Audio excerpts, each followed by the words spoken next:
Le texte de l'Ancien Testament que nous allons lire ce matin, qui est dans la liste de lectures proposées pour ce dimanche, se trouve dans le Deutéronome. Le Deutéronome, c'est le 5e livre de la Bible, qui termine ce qu'on appelle le Pentateuque. Ces 5 premiers livres qui sont un petit peu les fondamentaux, en quelque sorte, de l'Ancien Testament, de la Bible. On y trouve les récits des origines, la création, etc., les patriarches, le récit de l'Exode, la sortie d'Égypte, la sortie de délivrance d'esclavage pour le peuple hébreu. On y trouve différents textes de loi qui donnent un cadre, en quelque sorte, un cadre de vie pour le peuple de Dieu, pour vivre ensemble, pour rappeler un petit peu ce qu'on a entendu dans la première partie de ce culte. Deutéronome, ça veut dire deuxième loi. C'est pas que Dieu aurait à un moment donné donné une deuxième loi qui viendrait remplacer la première. C'est plutôt un rappel de la loi, Deutéronome, ou une relecture de la loi, c'est-à-dire du commandement que le Seigneur a donné à son peuple. On va rappeler les fondamentaux, et on le fait, c'est le contexte du Deutéronome dans la Bible, juste avant l'entrée dans le pays que Dieu a promis à son peuple. Et c'est pour ça que ce livre du Deutéronome se présente, une sorte de rappel des fondamentaux, avant l'étape importante pour le peuple d'Israël de l'entrée dans le pays promis. Voilà, juste ce petit rappel dans le contexte pour comprendre ce que l'on va lire maintenant dans le livre du Deutéronome. Vous verrez, c'est rien d'étonnant dans ce contexte parce que Moïse invite le peuple à se souvenir, à se rappeler de ce qui s'est passé. Deutéronome 4, nous lisons les versets 32 à 40 pour la prédication ce matin. Deutéronome 4, 32 à 40. Interrogez donc le passé. Ce qui est arrivé longtemps avant vous, depuis que Dieu a créé l'humanité sur la terre. Méditez sur tout ce qui s'est passé d'un bout à l'autre du monde. Un fait aussi extraordinaire s'est-il déjà produit? A-t-on déjà entendu raconter une chose pareille?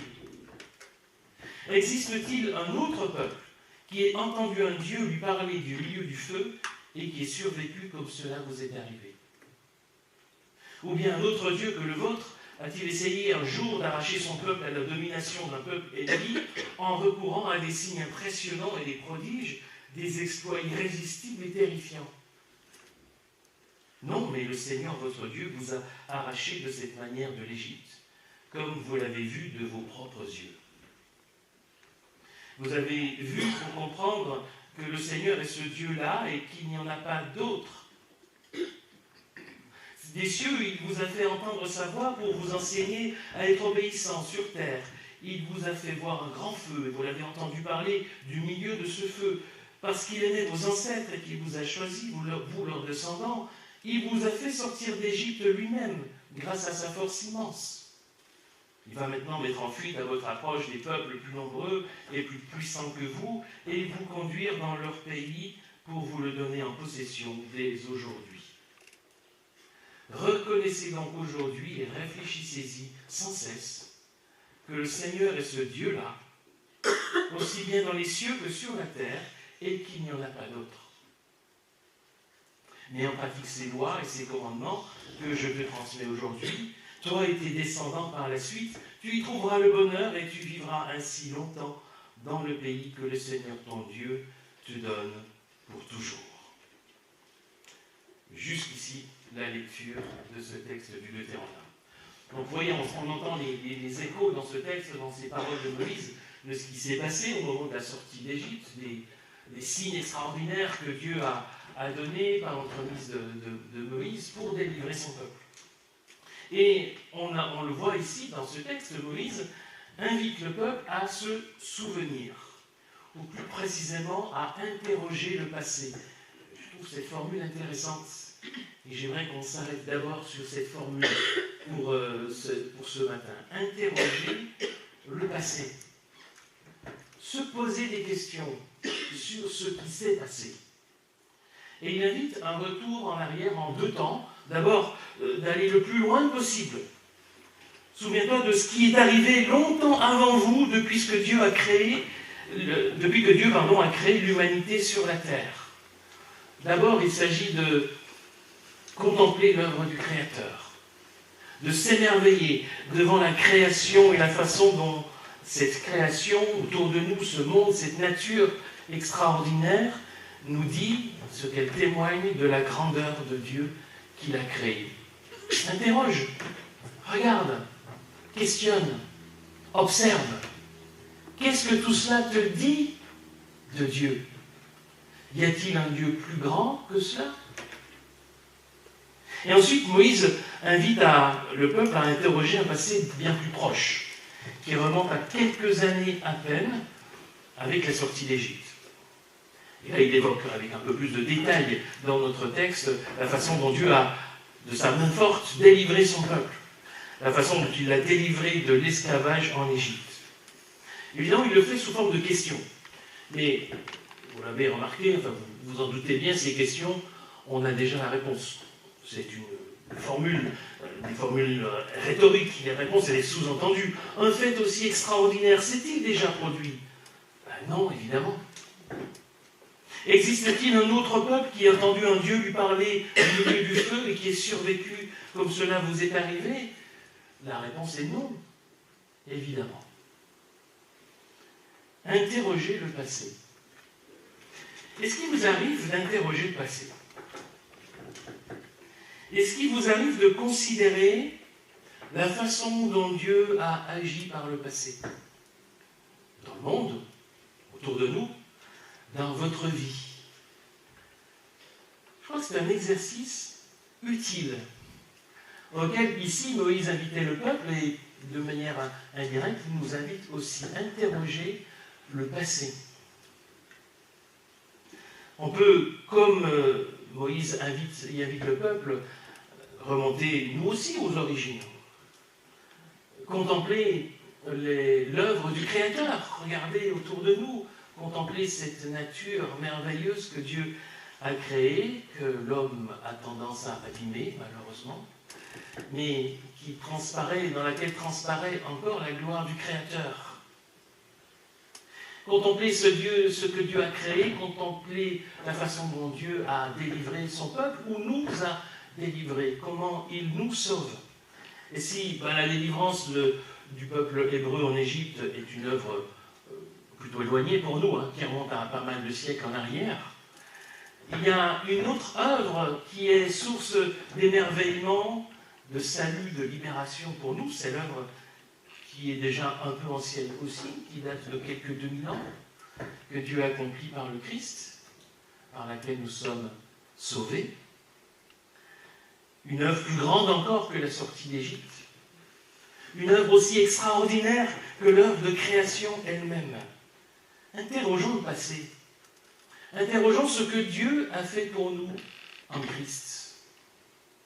Souvenons-nous de l'amour de Dieu manifesté en Jésus-Christ, le Fils de Dieu devenu homme, pour partager notre condition humaine, avec nos épreuves, avec nos faiblesses, avec nos souffrances, et cela jusqu'à la mort.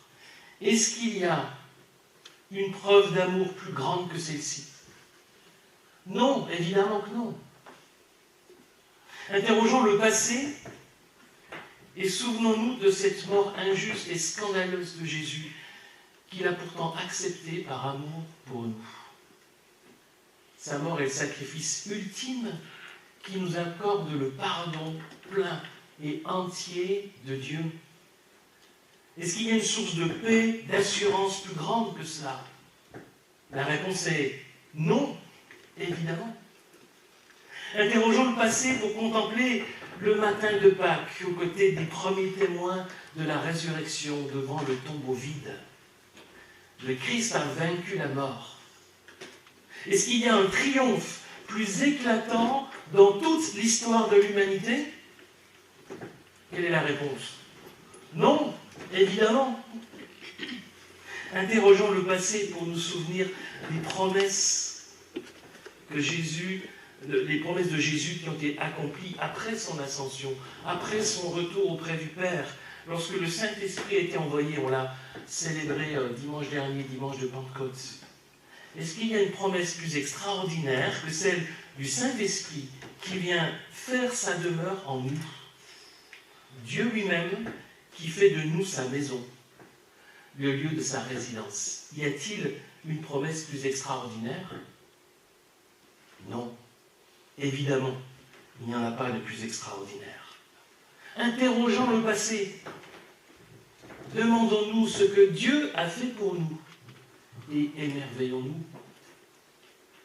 On peut aussi interroger notre passé plus proche, plus récent, peut-être plus personnel, celui de notre chemin avec le Seigneur, alors qu'il date de peu ou de longtemps. Il y a tous les chemins parmi nous ce matin. Peut-être que vous connaissez le Seigneur depuis des dizaines d'années. Peut-être que c'est tout récent, peut-être que vous êtes encore en train de le découvrir ou de le rechercher. Interrogez le chemin parcouru. Interrogez votre passé. Souvenez-vous des différentes façons dont Dieu a pu cheminer avec vous, d'une manière ou d'une autre. Les réponses qu'il a pu donner à vos prières. Les interventions qu'il a pu avoir en votre faveur dans telle ou telle situation délicate. Les expériences qu'il vous a permis de vivre. Les rencontres qu'il a mises sur votre route. Les découvertes dans votre cheminement de foi, récente ou ancienne. Bref, interrogez ce chemin parcouru. Rappelez-vous toutes les fois où vous avez eu l'occasion, d'une manière ou d'une autre, de voir Dieu agir dans votre vie ou autour de vous. Que ce soit de manière évidente ou de manière discrète. Interrogez ce passé. Interrogez-le pour y discerner la présence fidèle de Dieu. Oui, c'est un exercice utile à faire, que je vous invite à faire de temps en temps. Prendre ce temps, on va s'arrêter, on va interroger le passé, on va se souvenir, se rappeler de ce qu'il a fait pour nous, pour l'humanité, de ce qu'il a fait pour moi, dans ma vie, récemment. Mais alors pourquoi? Pourquoi interroger le passé? Certainement pas pour s'y réfugier. Certainement pas pour être nostalgique. Ah, c'était mieux avant. Oh, la nostalgie, ça, cette mélancolie, ça peut arriver. Et c'est vrai que parfois, on traverse des temps plus difficiles. On parle parfois des temps de désert. Des moments où on a l'impression que le Seigneur n'est pas tellement là et peu présent. Où il ne répond pas vraiment à notre prière. Bien sûr, on connaît tous dans notre vie chrétienne de ces moments de creux, ces moments difficiles. C'est peut-être justement pour cela qu'on peut se souvenir du passé. Qu'il y a eu des moments, des jours où Dieu était là, où on le voyait, on le sentait, et que c'est une promesse pour demain, où on le verra à nouveau. Mais il ne s'agit pas pour autant d'être nostalgique, de se céder à ce refrain, c'était mieux avant, ou si seulement c'était comme avant. Parce que le Seigneur a en réserve d'autres promesses, d'autres projets pour nous aujourd'hui et demain. Mais c'est pour ça d'ailleurs que Moïse évoque ce passé, invite le peuple à se souvenir du passé, mais c'est pour en arriver à aujourd'hui. La fin de notre texte, la conclusion de ce discours de Moïse, les versets 39 et 40, je vais juste les relire, vous verrez qu'il est question d'aujourd'hui. Reconnaissez donc aujourd'hui et réfléchissez-y sans cesse que le Seigneur est ce Dieu-là, aussi bien dans les cieux que sur la terre, et qu'il n'y en a pas d'autre. Mets en pratique ses lois et ses commandements que je te transmets aujourd'hui. Toi et tes descendants par la suite, tu y trouveras le bonheur, et tu vivras ainsi longtemps dans le pays que le Seigneur ton Dieu te donne pour toujours. Voilà, je mis en évidence ici sur la projection, il y a 2 fois le mot aujourd'hui dans la conclusion de Moïse, alors qu'il vient juste d'évoquer à plusieurs reprises de différentes façons le passé. Interroger le passé, il en arrive à aujourd'hui. 2 impératifs liés à aujourd'hui. Reconnaître que le Seigneur est Dieu et qu'il n'y en a pas d'autre. Premier impératif. Et puis, 2e impératif, mettre en pratique ses lois et ses commandements. C'est aussi en interrogeant le passé qu'on arrivera à reconnaître le Seigneur tel qu'il est aujourd'hui. Le premier impératif est une affirmation théologique forte, celle du monothéisme. Il y a un seul Dieu, il n'y en a pas d'autre. Et ce Dieu, c'est le Seigneur.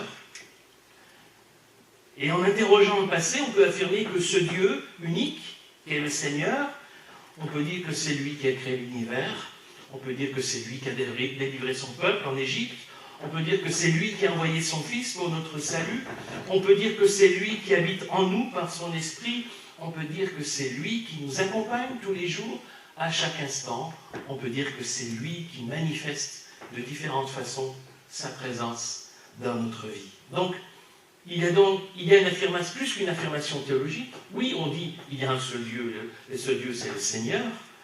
Mais il ne s'agit pas seulement de croire qu'il y a un seul Dieu, il s'agit de le reconnaître et d'y réfléchir. Réfléchissez-y, c'est pas facile à dire, réfléchissez-y sans cesse. En fait, littéralement, si on traduisait littéralement l'hébreu, ce serait faites revenir vers votre cœur. Faites toujours revenir vers votre cœur cela, cette affirmation-là. Ramenez-le à votre pensée, à votre réflexion. Réfléchissez-y sans cesse. Il y a cette affirmation, il y a un seul Dieu, et ce Dieu c'est le Seigneur, et puis l'effort à faire de compréhension pour soi de cette affirmation. L'assimilation, un travail d'appropriation, de réflexion. Oui, il y a un seul Dieu, c'est le Seigneur. Qu'est-ce que ça implique ? Quelle est la conséquence de cette affirmation théologique fondamentale pour moi ? S'il y a un seul Dieu et que ce Dieu-là, c'est le Seigneur, qu'est-ce que ça veut dire pour moi ? Le Seigneur est le seul Dieu en haut dans le ciel et en bas sur la terre. L'est-il aussi dans notre cœur ? Ou est-ce qu'il doit partager un peu la place avec d'autres dieux, entre guillemets, en qui nous mettons notre confiance ou notre espérance ? Est-ce que dans notre vie, le Seigneur est le seul Dieu ? Ou est-ce qu'il partage un peu la place avec d'autres dieux, tels que l'argent, les richesses ou le confort ? D'autres dieux, tels que la réussite, la popularité, la renommée ? D'autres dieux tels que le pouvoir, l'influence, les réseaux. Qu'est-ce qui nous anime ? Qu'est-ce qui nous motive ? Où cherchons-nous notre assurance ? Où cherchons-nous notre sécurité ? Où mettons-nous notre espérance ? Dans le Seigneur comme seul Dieu ? Ou avec d'autres ? C'est pour ça qu'il faut sans cesse faire revenir cette vérité vers notre cœur. Pour paraphraser la formule hébraïque. Le Seigneur est le seul Dieu et il n'y en a pas d'autre. Concrètement, ça veut dire que notre vie soit façonnée par sa parole, par ses lois, par ses commandements, par ce qu'il nous donne comme instruction. Et c'est là où on trouve le deuxième impératif, qui était là tout à l'heure, le deuxième aujourd'hui, qui nous invite à écouter et à mettre en pratique la parole du Seigneur, comme en quelque sorte une concrétisation de sa présence en souverain, en seul Dieu, dans notre cœur. Mais en pratique ses lois. Vous avez vu que là, on passe au singulier, c'est à chacun de nous. C'est plus simplement ce que le Seigneur est dans l'absolu pour tout le monde, mais est-ce qu'il l'est pour toi ? Si c'est le cas, alors mets en pratique ces lois et ces commandements que je te transmets aujourd'hui, nous dit le Seigneur. Il ne s'agit pas d'obéir aveuglément comme un soldat obéit aux ordres, sans réfléchir et sans poser de questions. Il s'agit de suivre ses paroles, de suivre ses lois, de suivre ses commandements dans la confiance. Si Dieu nous les donne, c'est pour notre bien. Il nous les donne pour entrer dans ses bénédictions. Et d'ailleurs, Moïse le dit, toi et tes descendants, par la suite, tu y trouveras quoi ? Tu y trouveras le bonheur. Et tu vivras ainsi longtemps dans le pays que le Seigneur ton Dieu te donne pour aujourd'hui. Ben oui, les lois, les commandements donnés par le Seigneur, ils nous sont donnés pour notre bonheur. Pourquoi Dieu nous aurait-il créés et nous aurait-il sauvés si ce n'est pas pour notre bonheur, pour notre bien ? Pourquoi Dieu aurait-il délivré son peuple de l'esclavage si c'est pour le mettre à nouveau sous un joug de contraintes arbitraires? Pourquoi le Fils de Dieu serait-il devenu homme et qu'il est mort pour nous si c'est pour faire de nous des esclaves? Pourquoi Dieu aurait-il fait tout cela pour nous enfermer dans des prisons de contraintes arbitraires, pour nous opprimer ou pour nous laisser tomber aujourd'hui? Non, évidemment. Ce n'est pas l'intention de Dieu. C'est pour ça qu'en interrogeant le passé, en nous souvenant de ce que Dieu a fait pour nous, l'humanité, pour chacun de nous, dans notre vie personnelle, notre vie chrétienne, notre vie de foi, notre cheminement personnel avec Dieu, depuis l'œuvre de la création jusqu'à sa présence dans notre vie aujourd'hui, en interrogeant le passé, nous savons que nous pouvons lui faire confiance. Pour aujourd'hui, pour demain, parce qu'il est le même qu'hier, aujourd'hui et pour l'éternité. Écoutons ce que Moïse nous invite à faire. Interrogeons le passé. Remémorons-nous ce que le Seigneur a fait pour nous. Dès les origines de la terre jusqu'à notre rencontre personnelle avec lui. Souvenons-nous du fait que l'action du Seigneur, elle s'inscrit dans notre humanité et elle s'inscrit aussi dans notre histoire, à chacun d'entre nous. Et ça, c'est une source d'émerveillement sans cesse renouvelable, inépuisable. Alors je vous laisse simplement ces deux questions qui ont déjà été évoquées au cours de la prédication. Vous arrive-t-il d'interroger le passé? Vous arrive-t-il de considérer la façon dont Dieu a agi par le passé dans le monde ou dans votre vie? Et le Seigneur est le seul Dieu en haut dans le ciel et en bas sur la terre. L'est-il aussi dans notre cœur? Ou doit-il partager la place avec d'autres dieux en qui nous mettons notre confiance ou notre espérance? Ces deux questions sont très personnelles. C'est à chacun d'entre nous d'y répondre, de nous placer sans doute devant Dieu. Mais c'est un exercice utile à faire.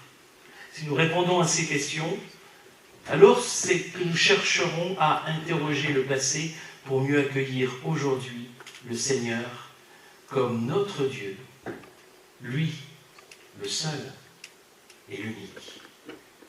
Amen. Amen.